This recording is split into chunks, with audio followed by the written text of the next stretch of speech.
Feuille 2 d'arc et secteur, nous allons faire le numéro 3. Donc, détermine la longueur de la courroie qui relie ces deux poulies. Donc, on a deux poulies et la courroie, ben, c'est tout le tour ici. Donc, si je regarde, j'ai un arc de cercle, une longueur de 10,8. Un arc de cercle, une longueur de 10,8. Donc, je n'ai pas de problème avec mes lignes droites, mais j'ai deux courbes et je dois trouver la longueur de ces courbes-là. Donc, ce sont des arcs. Alors, numéro 3.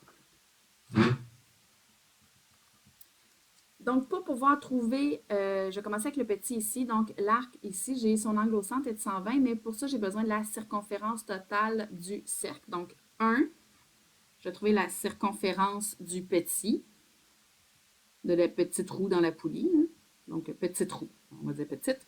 Alors, C égale pi D, c'est égal à pi fois le diamètre, ben, c'est 2 fois 2 cm, puisque le rayon est de 2 cm. Donc, 4 pi.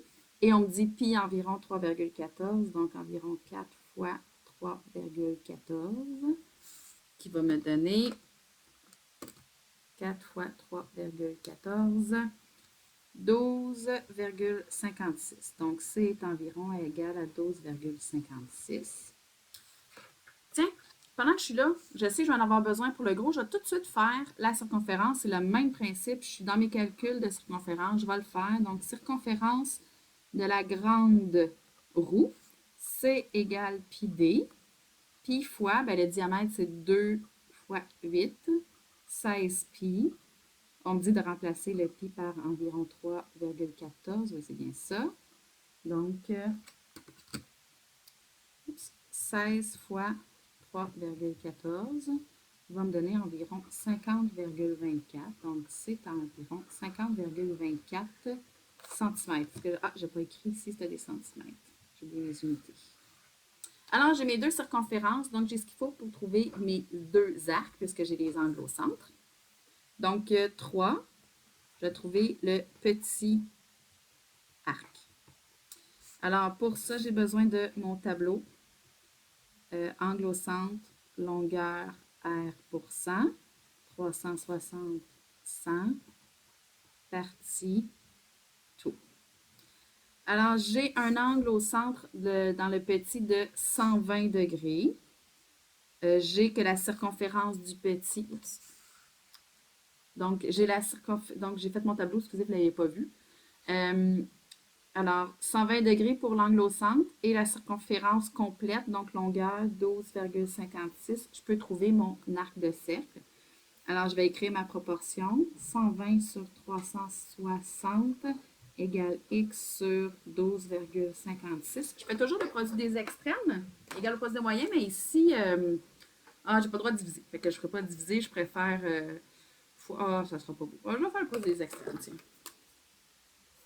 Donc, ici, je vais continuer dans ce que je suis habituée de faire. 120, pardon, fois 12,56 égale 360 fois x. Alors, 12,56 fois 120 me donne 1507,2 égale à 360x. Je veux juste x, alors je vais diviser par 360. Divisé par 360, ça va me donner 4,186 périodiques. Okay, je pourrais arrondir 4,19 environ. Okay, parce que après le 8, c'est un 6. Excusez, c'était des centimètres. Okay. Ça, c'est la mesure du petit arc ici, là, donc sur la petite poulie. J'ai les deux longueurs qui sont là. Donc, il faut que j'aille chercher le grand arc, donc 4. Je vais faire le grand. Oups, vous ne voyez pas.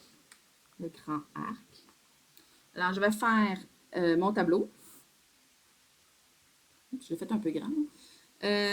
L'angle au centre, longueur R pour 100. 360, 100. Regardez la place, ma proportion. L'angle au centre, c'est là que ici, il faut que je fasse attention, ce n'est pas 120.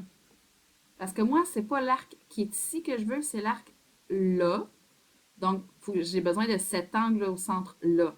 Donc, on sait qu'autour d'un point, il y a 360 degrés et que ce côté-là, c'est 120. Donc, je peux aller l'écrire dans mon tableau.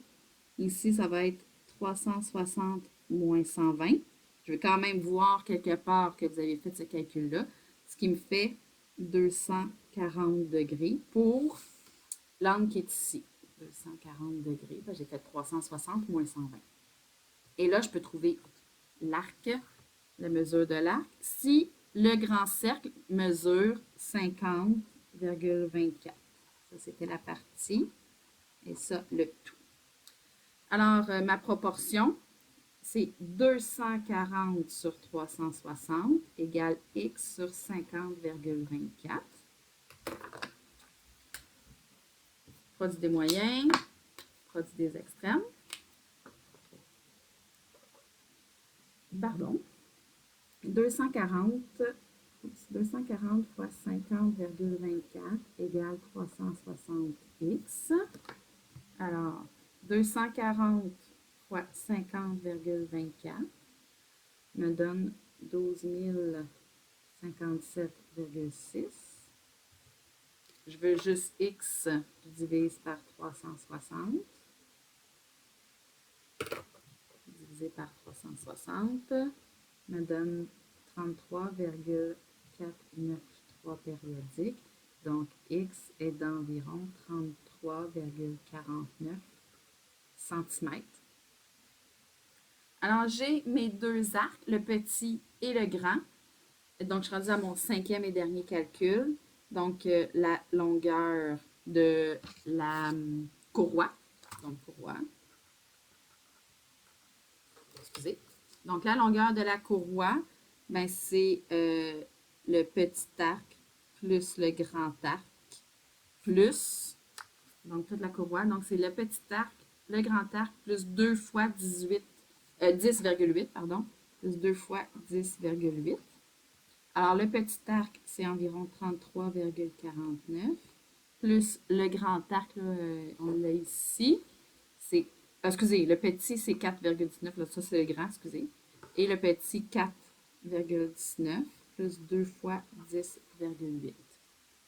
Donc, 33,49 plus 4,19 plus 21,6, hein?